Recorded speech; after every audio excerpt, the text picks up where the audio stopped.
जय मैथिल, जय मिथिला। नमस्कार गाइस और मेरे मैथिलगण, आप सबका मेरे ब्लॉग में सुस्वागतम, वेलकम, खुशामदी। तो मैं अभी अपना ब्लॉग स्टार्ट कर रही हूँ। थैंक्स। ये देखो गाइस, आप ये एक लेडीज है और इसके साथ में एक ये बच्चे हैं, ये भी लड़की है। ये कितने मजबूर हैं, घूम घूम करके ये मांगते हैं। मैं इनकी कुछ मदद कर देती हूँ। मैं आपको दिखाती हूँ ये कितने मजबूर हैं।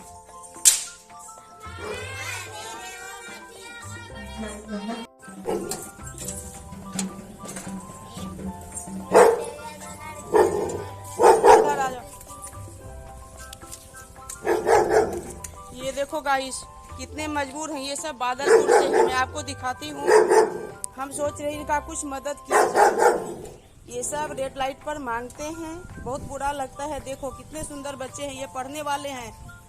मैं सरकार से रिक्वेस्ट करूंगी कि इनके पढ़ाई लिखाई का इंतजाम करें। ये बच्चे मांगने वाले नहीं हैं और ये सब अपने पेट पालन के लिए ये सब घूम घूम करके मांगते हैं। मैं तो कम ही पैसा दूंगी, मेरे पास उतना पैसा नहीं है।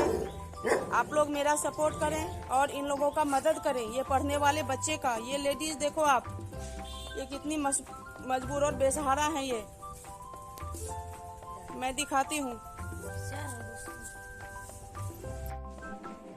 गाइज। आपने देखा, मैंने एक लेडीज को दिखाया और एक लड़की, छोटी सी लड़की थी, उसको मैंने दिखाया। ये सब कितने मजबूर थे।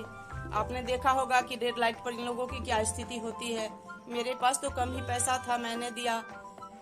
तो मैं अपने आवाज को सरकार तक पहुंचाना चाहती हूँ कि इन लोगों के लिए कुछ किया जाए।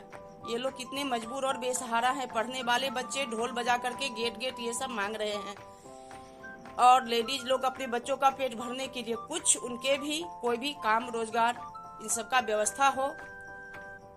तो मैं अपने ब्लॉग को यहीं पे एंड करती हूँ गाइस। मैथिलगण, आप लोगों का मेरा ये वीडियो अच्छा लगे तो आप लोग इसे लाइक और सब्सक्राइब करना, शेयर करना। मैथिलगण, अपने सब जे छे से कृपा क के हमरा पर सपोर्ट करी। थैंक्स।